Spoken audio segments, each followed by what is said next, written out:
You're listening to 88.9 FM KUCI Irvine. The opinions expressed on this program do not reflect the views of KUCI or the University of California, Irvine.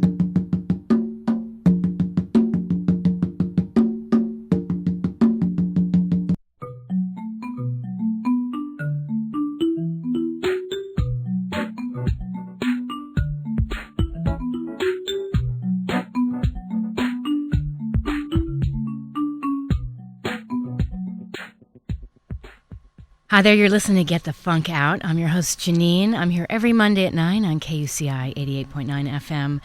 I pick a lot of interesting guests from different things I read in the paper. I'm always reading different articles, different magazines and things. And my husband came across a very interesting article called Looking for a Change, Make a U-Turn.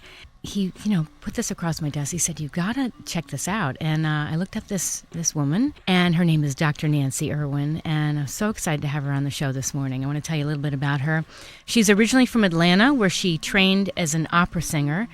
Dr. Nancy Irwin moved to New York City in 1985 to pursue a career as a stand-up comedian. She worked all over the country and abroad and moved to LA in 1994 when she heard that Hollywood needed more blondes. Dr. Nancy experienced a U-turn when she began volunteering at a shelter for sexually abused teens. This woke up the healer in her and prompted her to earn a doctorate in psychology, specializing in the prevention and healing of child sexual abuse.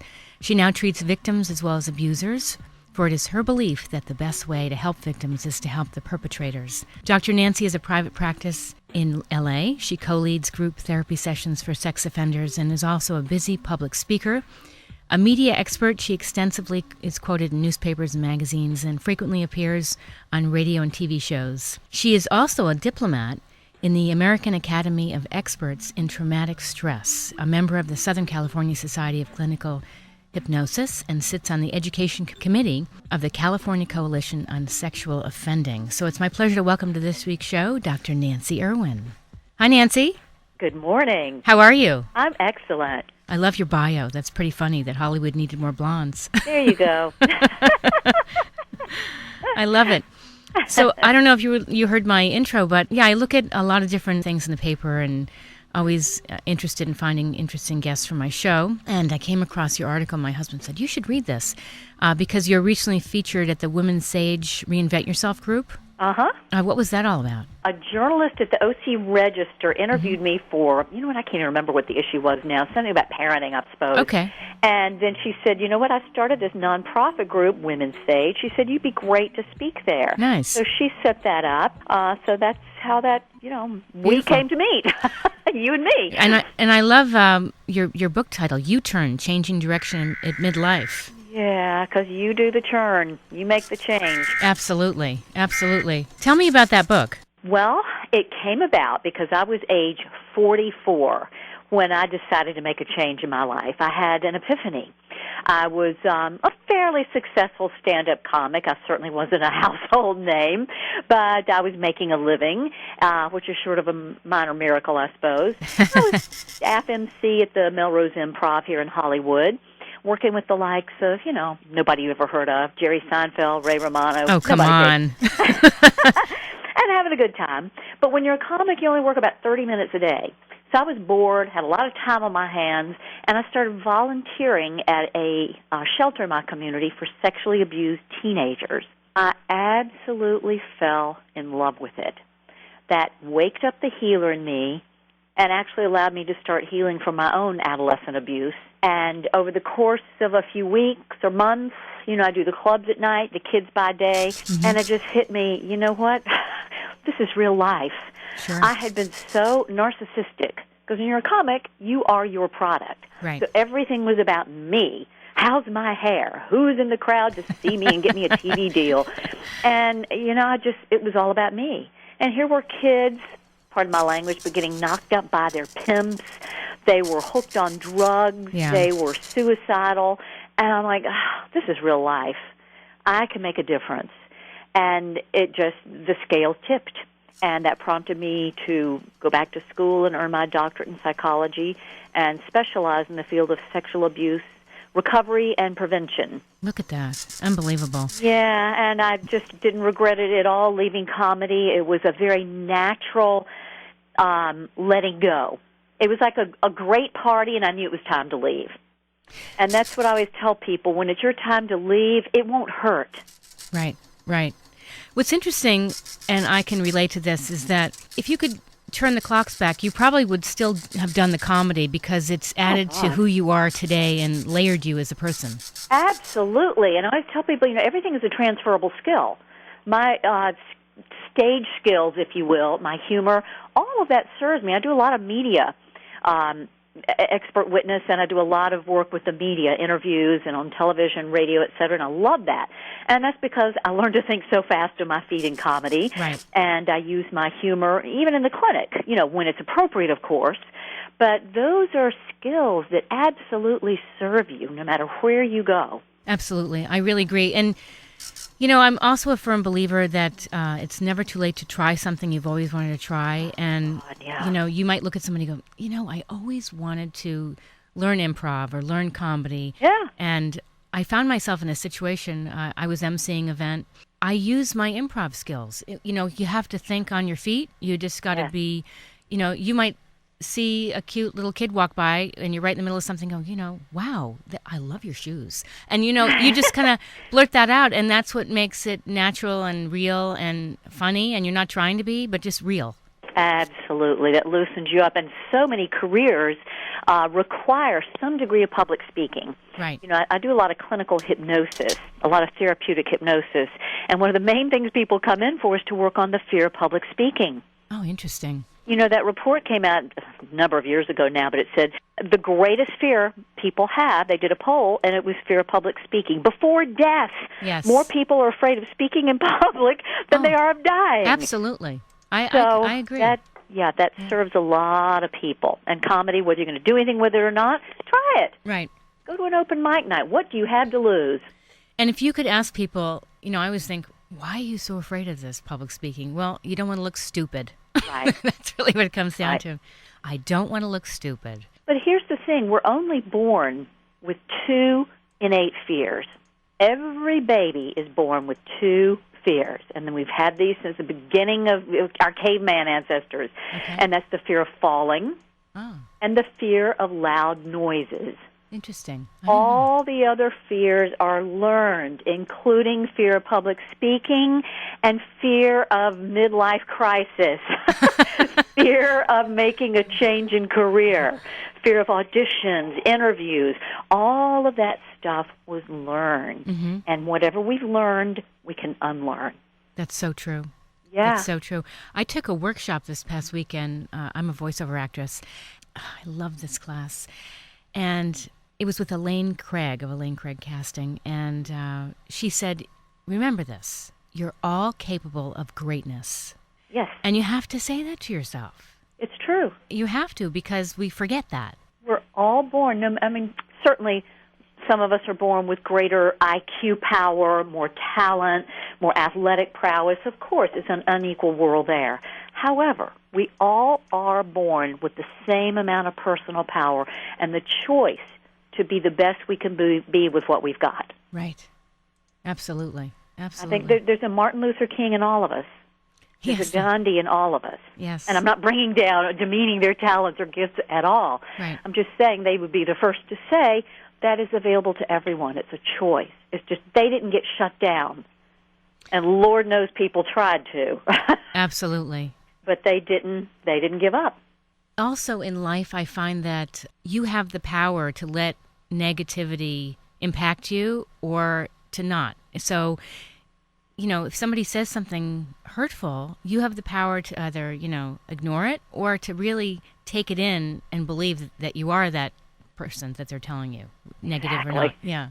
So you have to make that choice. Go ahead. And sadly, kids who are pure hypnotic material, they're pure subconscious until a certain age, do believe everything.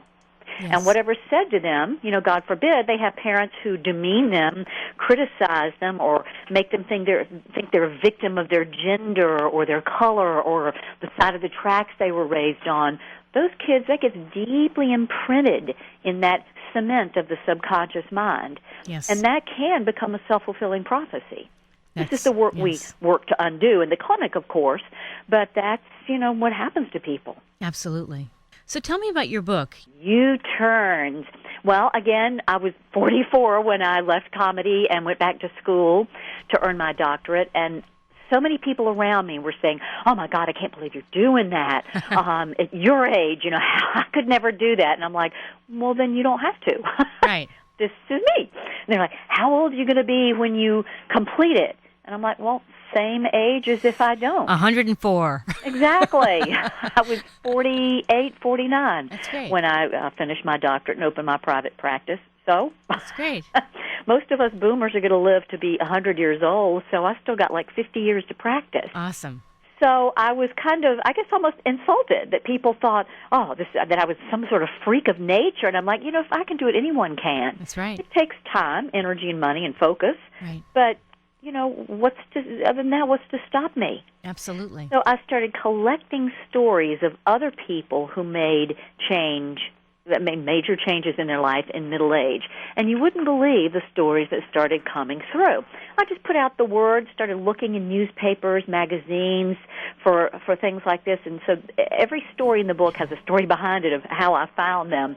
I divided them into two parts. Mm-hmm. There's those who change by default, meaning they got laid off or fired, or they got dumped and divorced, or they were stricken, sadly, with a disease or some sort of illness, and so they had to make a change. Mm-hmm. Other changes were like mine. They were changed by choice.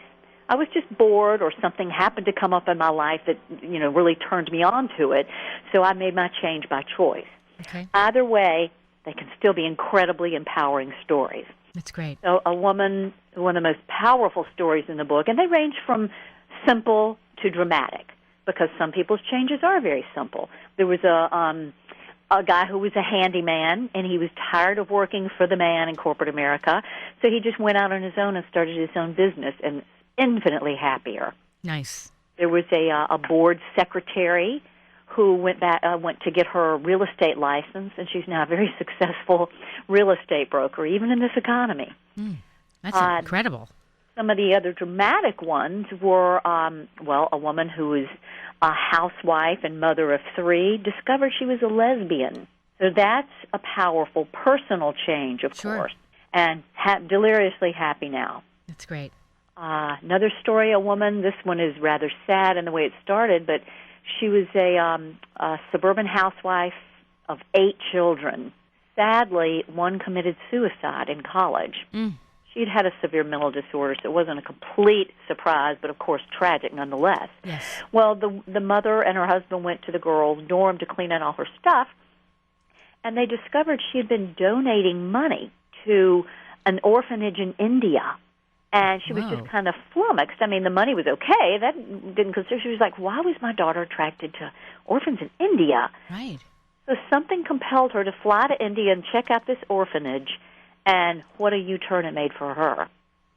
She now, cut to the chase, has an organization, a foundation, where she funds mainstreaming of children of the leprosy affected. Oh, my goodness. Like me, she thought leprosy went out with the Bible. I thought it was an ancient disease, but it's still alive and kicking, unfortunately. That's right. That's right. And I so, heard about that. they go blind, they lose their limbs, and then they can't care for their children. So there was a whole pocket of, millions of children who are left to fend for themselves living on the street. So she erected schools and job training programs for the parents, the ones who are the leprosy affected. We're actually not supposed to call them lepers now. That's the equivalent of the N-word. Oh.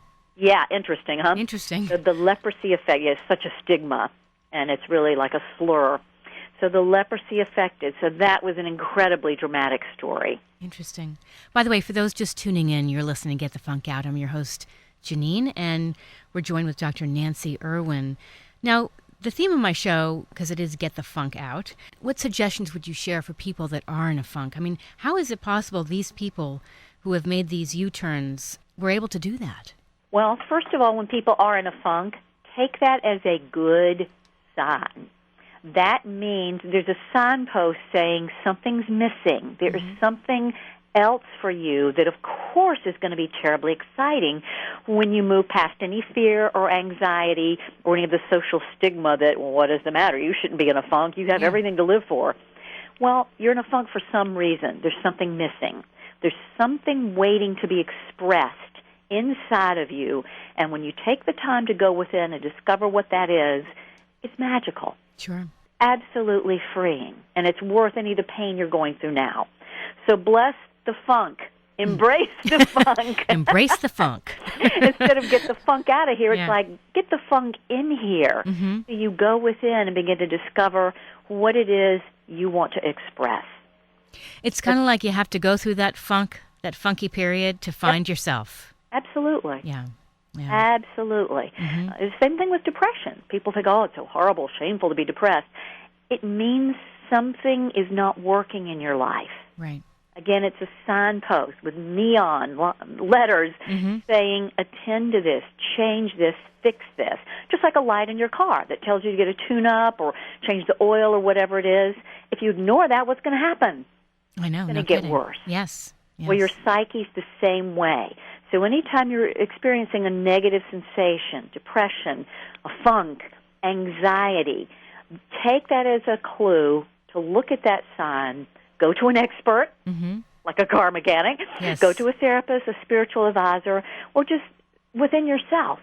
Start meditating, giving yourself some time, free of pressure, because it took me a couple of years, actually, to find the right school, to make sure I was really doing the right thing. It was a process. Yeah. And then I started in school. So give yourself some time. It is a big deal. And you want to take care of it very carefully, just like a baby. You know, I tell a story about how I had this roommate one time. I was living in Boston, and she was an attorney, and she was miserable. She just did it because that's what she was told by her parents she should do, and she went to law school, and she hated it. And she decided to quit her job, and she bought a place, a little shack in Vermont, and started writing romance novels. Oh, wow. And she failed miserably. She gained a ton of weight. She was extremely happy. But she couldn't make it doing these romance novels. And then she got depressed. And I said to her, you know, that's okay. You're still finding your way. I mean, you just because you failed at this one thing doesn't mean you're not going to find your way doing something else. I mean, it's a journey. Exactly. That's a great story, and I hope she's found her way now. What happens sometimes is like loosening the lid on a jar. You have to do one motion before the next is free. Right. Maybe there was something she needed to release through writing the romance novels, just discovering in her. Hopefully she didn't give up, that there's some other layer underneath that can be born. Right. So those skills can serve her. I mean, it sounds crazy, but there may be a way she can use her legal skills with her love of romance writing and come up with something else completely that doesn't even exist yet. That's right. That's right. So I always tell people if they're feeling lost and they don't know what they want to do, they just don't like where they are, is like your friend there. Just make a list of all the things that you love to do. Doesn't matter if it may lead to a big career or not. Writing romance novels, making guacamole, playing with dogs, whatever it is. Nothing is too small or insignificant because careers can be built out of virtually nothing. That's true. Somebody did it with pet rocks a while back, remember? I can't believe that. I was trying to explain that to my daughter. She's like, they had rocks as pets? Yeah. Come on. So I'd make a list of all the things you love to do, all the things you're good at. They may be congruent. They may not be. Might be some things you're good at, but you just don't like doing, like the woman who's an attorney. Yes. And then write down all the things you've ever done. Let those lists just kind of baste for a few days, and then revisit them and start connecting the dots and begin to see if you combine this with that, what sort of mosaic you can weave for yourself. You might be surprised what you come up with. Somebody I know, and I have to interject this, created this diagram of her life from when she was younger, you know, where she went to school and college, and this happened and that, and then I had a kid, and then I started this online series, and then I became a fashion designer, and then I was on this hit TV show.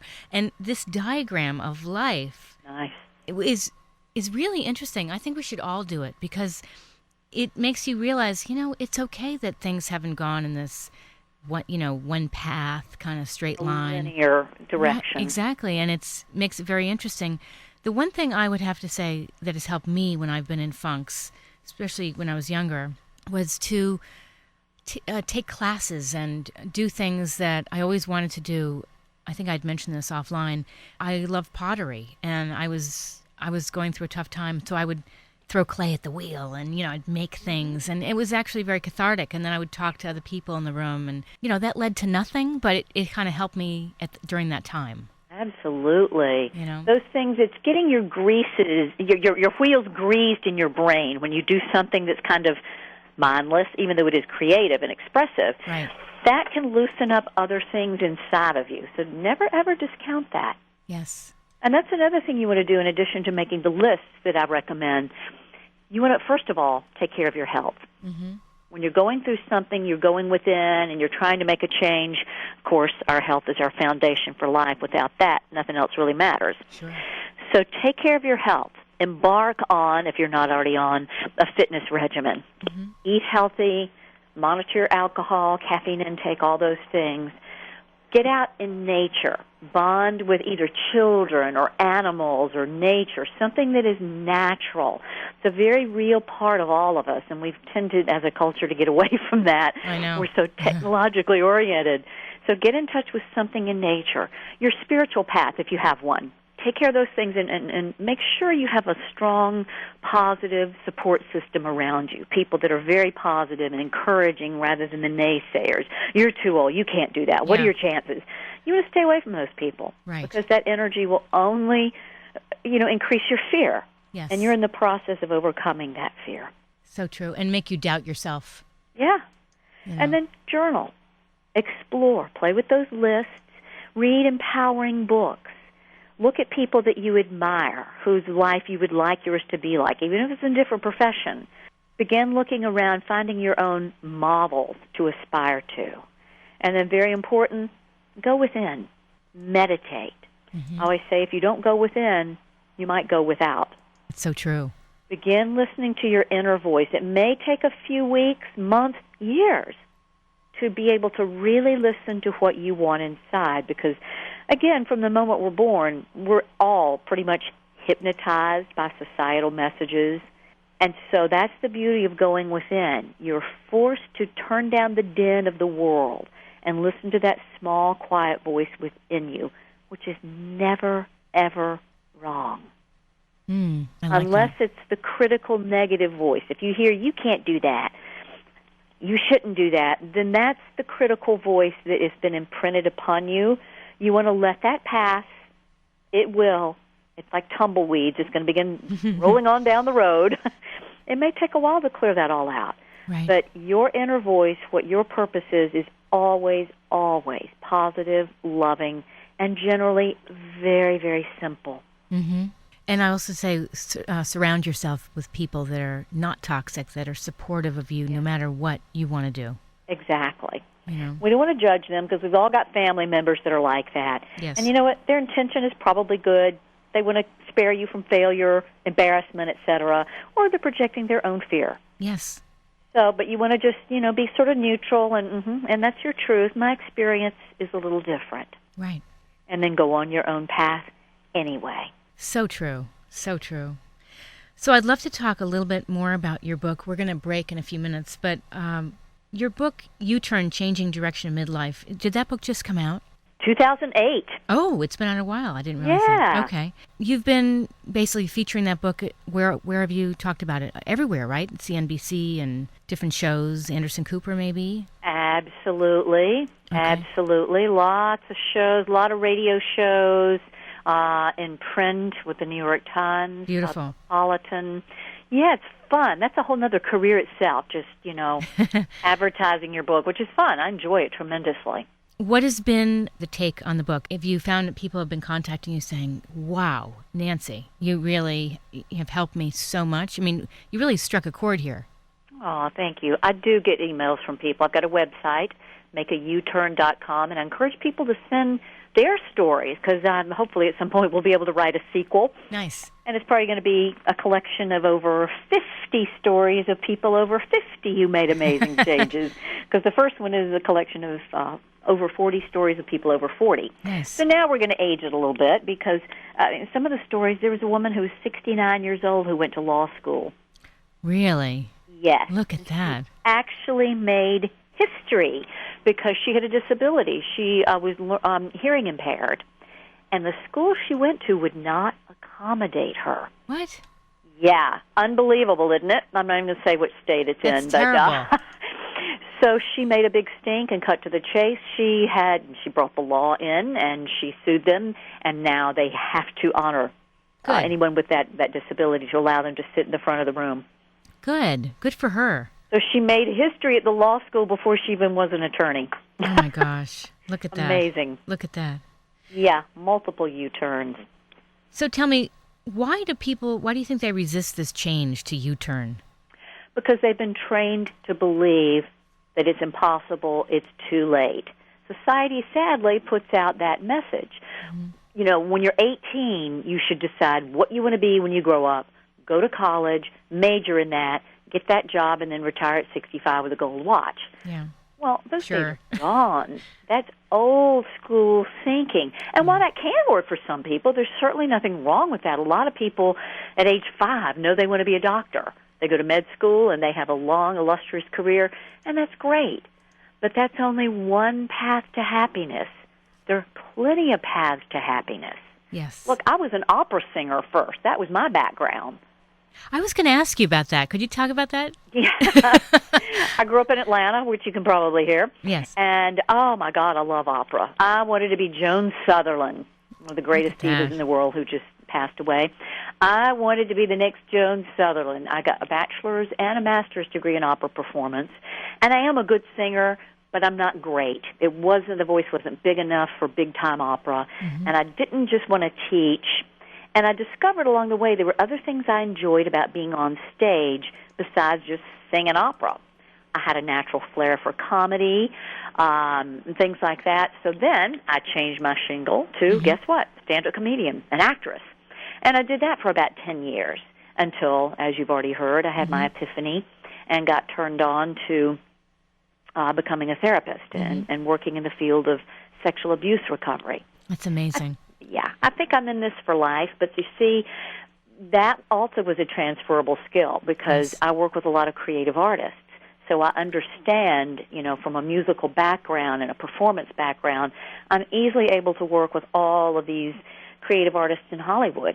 Yes. Isn't it interesting how, as I mentioned earlier, all these things just add to who you are, and you think, opera and stand-up comedy. What was I thinking? But, but it makes total sense. All these different things, and and you also have the power to make somebody feel comfortable when you're talking to them. Yes, and that I encourage people to, again, if you want to just try stand-up comedy or pottery or whatever it is, it doesn't matter if you're going to make a lifelong career out of it. That's because people looked at me and said, well, you're going to waste all of your time and dollars going to get a master's degree. What are your chances? Well, education is to broaden you, to enrich you, to deepen you. It's not necessarily a direct line to a career. That's right. It can be, but indirectly it has served me tremendously. Yes. So never say no to your impulses to study something because you have no idea how it can add to that pastiche of who you are, and it will come in handy somewhere, somehow. That's so true. I have a doctorate, and I got it very young. I was I was 28, and I started taking classes when I was 25, and I went through summers. But my point is, when I graduated, the day of graduation, I could hear, "Yay, Mom," or "Way to go, Dad." And, here I was so young, and I wasn't going on this direct path of going to be a professor at a university. I call it mental boot camp because I needed something at that time. I wasn't very happy. I didn't like where my career was going, and it really helped me as a person. And I would have to say the biggest skill I got out of that was research, being able to talk to people because I did a lot of qualitative research. And that was the best thing that I got out of it. Plus, you're really working incredibly hard and writing and, Wow, and that can serve you in a million other ways. Yes. That's a huge cornerstone to have. Yes. Wow, that's amazing. So what was your doctorate in? In media and technology from Boston University. Tremendous. So many ways that can lead you to other things. Indeed, it has. Well, it's funny. When I was in Boston and I was single and I was dating, it was interesting. So I'd meet different people, and some men would say, "Ugh, what kind of field is that?" Or, people would be so weird, because I guess I was young. And when I met my husband, he said, "Wow, congratulations." Like he was very understanding and supportive. And it was a huge difference than anybody I'd ever met. He got you. Yeah, it was very interesting. Yes. Tremendous. Yes. Yeah, so there will be people who don't get what you're doing. Right. And there'll be naysayers, and they'll make fun of you. But again, as long as it comes from your voice within and you're true, just let them have their judgment and move on. But it doesn't have to affect you. It doesn't have to stop you. That's right. That's right. We're going to take a quick break, Nancy. And everyone, you're listening to Get the Funk Out. I'm joined by Dr. Nancy Irwin, and we'll be back in just a little bit. Hang tight, Nancy. All righty. The views and opinions expressed on this program do not necessarily represent those of KUCI, its management, or the UC Board of Regents. For more information on this or other KUCI programs, visit kuci.org or kucitalk.org. As a parent, you can't help but look at your child and wonder what the future holds. You may dream about the possibility of your son or daughter becoming a professional athlete or a renowned heart surgeon. But while you're dreaming, consider this. The odds that your child will be diagnosed with autism are 1 in 166. Knowing the signs of autism and catching it early could make a world of difference to your child and to you. To learn the signs, visit autismspeaks.org. Brought to you by Autism Speaks and the Ad Council. Have you ever lost a cat? And have you ever wanted to get your cat back after you lost it? Hi there, I'm Andrew Hoffman. I went on this website called inventnow.org. Then I decided to make an invention of my own. It's called the Lost Cat Magnet Invention. So you can get your cat back after you lost it. Just turn it on, and lost cats stick to it. That's a good cat. If your cat was hiding up in a tree, it won't be up a tree anymore. It will be stuck to the lost cat magnet. And sometimes they fly toward you in the air. Just listen to one satisfied cat. See, that's proof. You should go to the inventnow.org website too. But just remember one thing. Don't do a lost cat magnet. Anything's possible. Keep thinking. Get started on your own inventions or just play some games at inventnow.org. Brought to you by the U.S. Patent and Trademark Office, the National Inventors Hall of Fame Foundation, and the Ad Council. Wow, yeah, since the storm, it's been crazy busy for us. We got all kinds of office desks coming in. Now here's a fancy one right here. It's missing a leg, but that's all right. Whatever.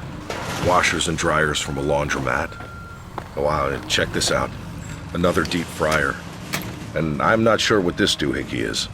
Yeah, most businesses weren't ready for a storm like that, but our work's really piling up here at Roberts & Son Salvage. What will become of your business after a disaster? Nearly 2/3 of businesses aren't prepared for an emergency, and 40% of businesses that experience a disaster never recover. Make an emergency plan now, before it's too late.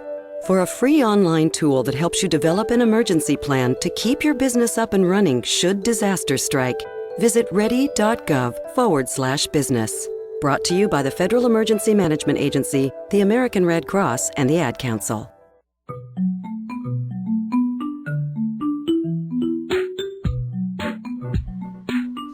Hey, you're listening to Get the Funk Out. I'm your host, Janine, and we are joined again with Dr. Nancy Irwin. Hi, Nancy.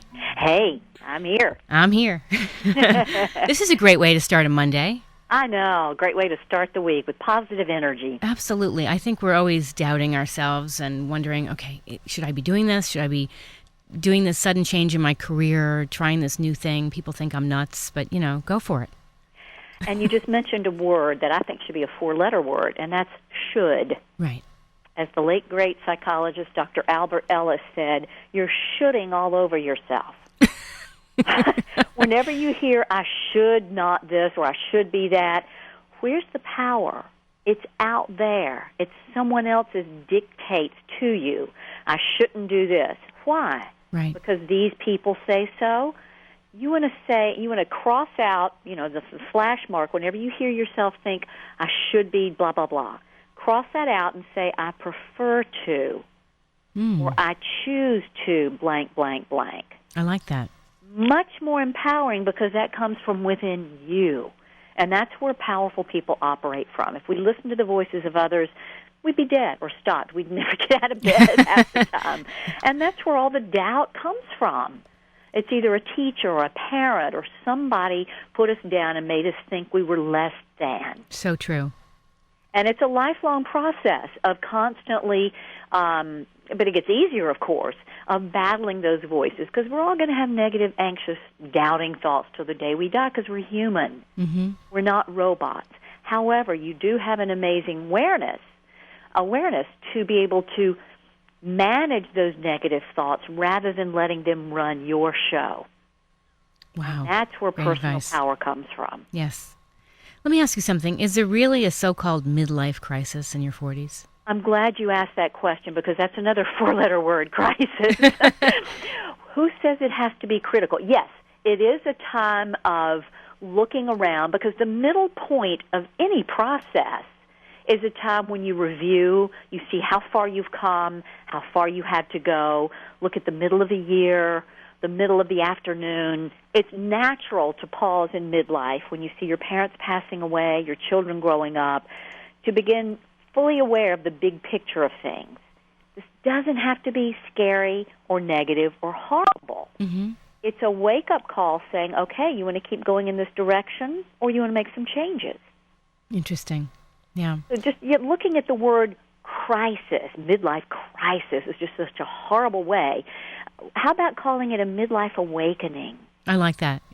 Sure. Because, when you say the word critical, it means something must be changed. It doesn't mean it's a horrible thing. Right. Oh, I highly agree, because you can be making a midlife change in a positive way. Of course. You know? And who says change has to be hard and scary? I say it can be very fun and creative. Absolutely. You hear these stories of men in their 40s, 50s getting their Harley Davidson they always dreamed of. Sometimes women do that. I've had thoughts of, maybe I'll get that, The plastic cool surgery, motorized scooter. Or turn into a cougar and get a 24-year-old lover to prove. And generally that comes from a fear of aging. Yeah. Yeah. And what you can do is begin to accept that aging is natural and start embracing, okay, I must be afraid of death. Let me start exploring what are my beliefs about death. Then you can sort of embrace the aging process. I'm not saying it's all fun. There certainly are some negative things, yet it is natural. So why not just find a way to accept it and click into your wisdom? That's the gift that comes in middle age over everything else. Right, right.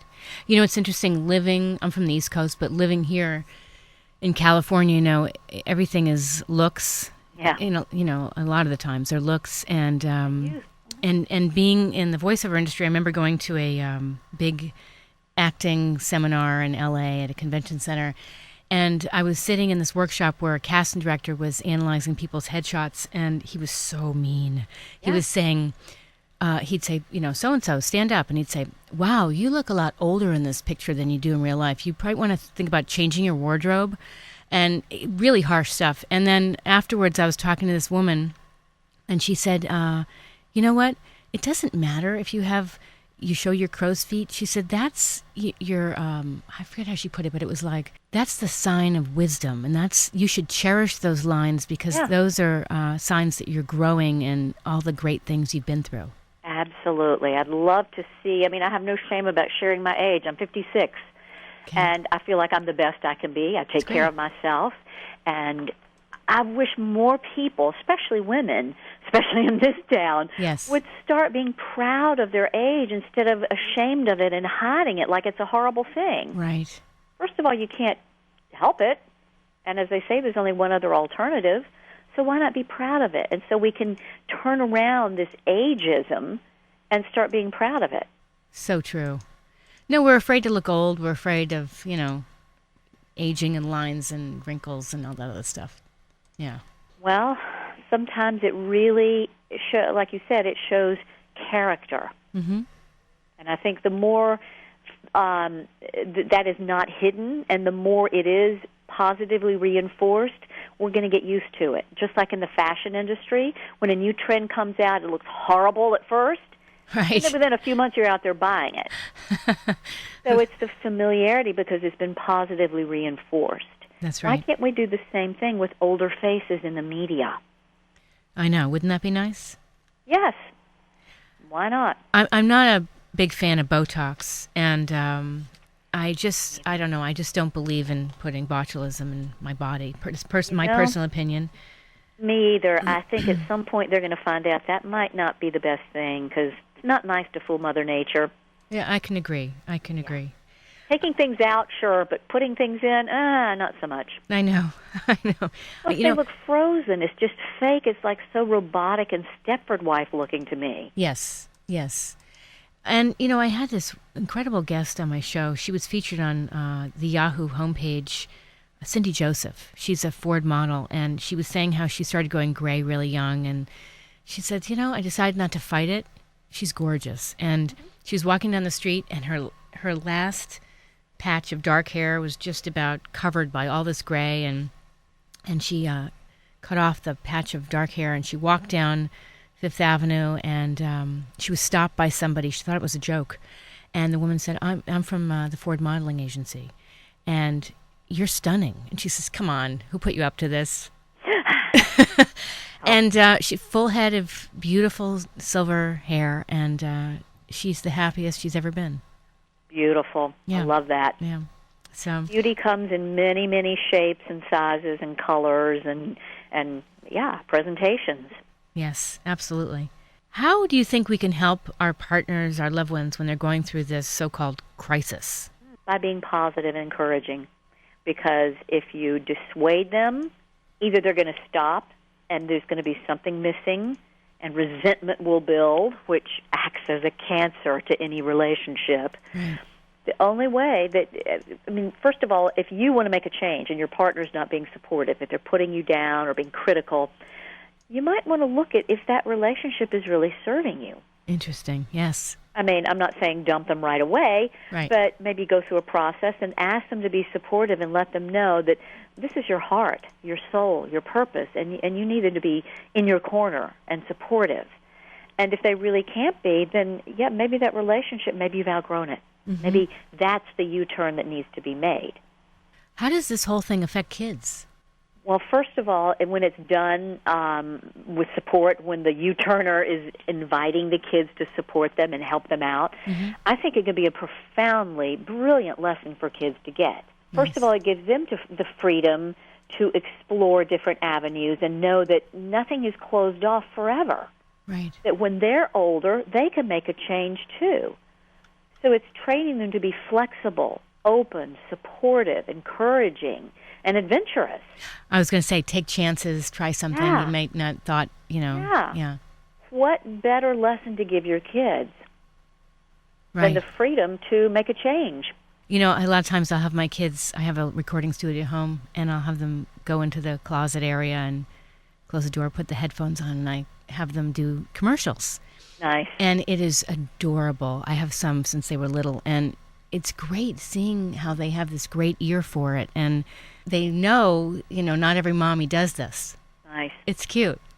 They're very proud of you. They are, and then I support them, and it's a different thing for them, and I tell them this is a creative outlet, and they love it. Of course. What freedom that's giving them. It's great. Now, I have a couple other questions. What are some of the negative consequences of people that are going through this? Well, the negative consequences, really the only way it doesn't turn out well is if someone gives up. Sure. If they give in to the negativity around them, or they feel like they don't have enough money or this or that, and they stop. And while money, of course, right now in this economic climate, of course, is a reality, I encourage people to find a way to make it happen anyway. Mm-hmm. There's so many ways, especially if you are female or a person of color. There is money available, the state. Oh. So you want to start looking for grants. That can always be a resource. Also, there's a wonderful free resource that a lot of people have never heard of, and it's called SCORE, S-C-O-R-E. I can't remember all the initials, but it's an organization of retired executives, which is the O-R-E in it. Okay. And they're just what it is. There are people throughout a myriad of industries who are retired, and their way of giving back is to give free counsel, whether it's over email, over the phone, or you meet at Starbucks, and they advise you. They've seen every trend through their years of experience, and they can advise you where to go for free money or a better business plan or how you can enhance your marketing skills or what needs to be tweaked about your business plan. It's an invaluable source. Yes, SCORE. So just Google it. They're all over the nation. That's fantastic. It seems like we could really help people put them on the right track. Absolutely. Mm-hmm. And people might want to join a support group so that they can work through their fears. Join a group therapy session, or go see a spiritual leader if you can't afford therapy, or go to a therapist if you can, and begin working through those fears so that you're able to, as Susan Jeffers says, feel the fear and do it anyway. Oh, I like that. Yeah, because if you wait for the fear to go away, you may be dead. So embrace the fear. Yeah. Mm-hmm. And what I always tell people, there's a good fear and a bad fear. When you have a good, scary sense, look, it's very scary when you have your first baby, right? Sure. But it's a good one. Right. It's very scary when you sign your first mortgage, but that's a good one. It's very scary the first day at college, the first date with somebody, when you walk down the aisle to say I do. Mm-hmm. These can, hopefully, be very good, scary things because they're beautiful extensions of yourself and expressions of who you are. So there's a good scary. Bad scary is when you're afraid to walk down the street, at midnight, That's different. Yes. But when it's a good scary, embrace that and look at the big picture and the purpose of why you're doing it. But being scared helps you grow, too. When you put yourself in situations where you're nervous about something and then you learn how to overcome that. Absolutely. We all have our phobias. I was talking to somebody, I was mentioning I was in this voiceover class, and I was saying, have you ever seen the speed skater, Ono? I forget his whole name. You know who I'm talking about, the speed skater? He was in the Olympics a couple years back. No, I don't know who that Ono. is. Sounds fascinating, though. But you'd see him yawning before he was going to compete. He'd be yawning, putting his arms up. I do the same thing. I get kind of worked up and a little nervous, and so I find that if I take some deep breaths and kind of, let out that stress, all of a sudden I'm ready to go. Here's what happens when people are on the brink of performing, whether they're going to a job interview, a date they're nervous about, just like what you mentioned and what the skater was going to. I work with a lot of athletes. What happens in those peak experiences is you go into sort of a hypnotic trance. You're going into the fight-flight mode, which is our most primitive instinct. Caveman ancestors, if they heard a saber-toothed tiger growling around the outside of the cave, would either fight that beast or flee it. They'd run to the back of the cave, so they weren't eating for dinner. Mm-hmm. You fight it or you flee it. This is a natural instinct, and we go into it with any peak experience. Childbirth, going on stage to perform, an Olympic event. It's a very natural state. You want to learn to use it for your power rather than your detriment. Right. Because when you go into the fight-flight mode, you're hyper-alert. Yes. You're hyper-anxious. And you're hyper-suggestible, which means you are open to the suggestions of those around you.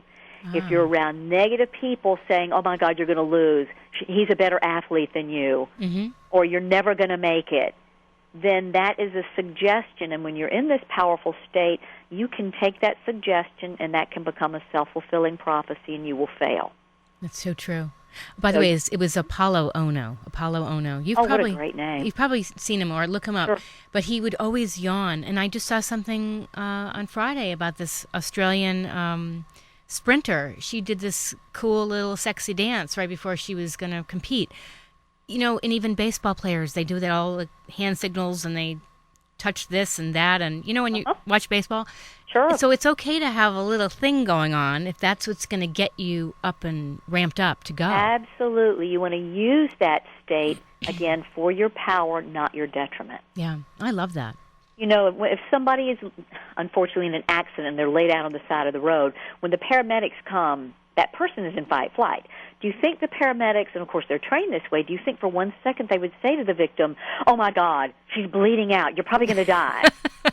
I think not. They would take that suggestion and die. Right. They say things like, I'm Bob, I'm here to help you, Yeah. you're doing great. You're going to be okay. Yeah. And that's a positive suggestion. You want to start talking to your same way in all of these events you have in your life, especially when you're making a change. Right. It's so true. It's so true. Any last tidbits you want to leave with us? Is there any kind of mantra that you tell people they should say? When you're considering change, even if you're considering, I don't like change, and that's fine, but just remember, change is inevitable. You can either accept it or effect it. Very nice. Now, where can people find out more information about you? Well, my therapy site is drnancyrwin.com. That's just DrNancyIrwin.com. And my book's website is makeayouturn.com. And U-turn is Y-O-U, and then it's -turn.com. If you don't put the dash in there, it's going to take you to some used tire store in New Jersey. And we don't really want that. Exactly. Nancy, thank you so much. It's been a pleasure having you on the show. Oh, my pleasure, too. I want to see everybody live a life that they love, and they can do it. Absolutely. You know, I just want to tell you that when my grandmother turned, I think it was 80, we refinished her old bike, and she got on it and rode down the street. Oh, what a woman. And she always wanted to do it. She's like, I wanted to ride my bike, you know, and we did it. And we thought, how cool, Grandma. You go, girl. You go, Granny. All right, you have a great day. Thanks, Janine. You Thanks too. so much. You've been listening to Get the Funk Out. That was my guest, Dr. Nancy Irwin. And up next, Sheldon Abbott with Cure for the Blues. Have a great Monday, everybody. You're listening to KUCI 88.9 FM. Irvine. Friend us on Facebook at KUCI FM and Twitter at KUCI FM. KUCI. Talk, music, and more.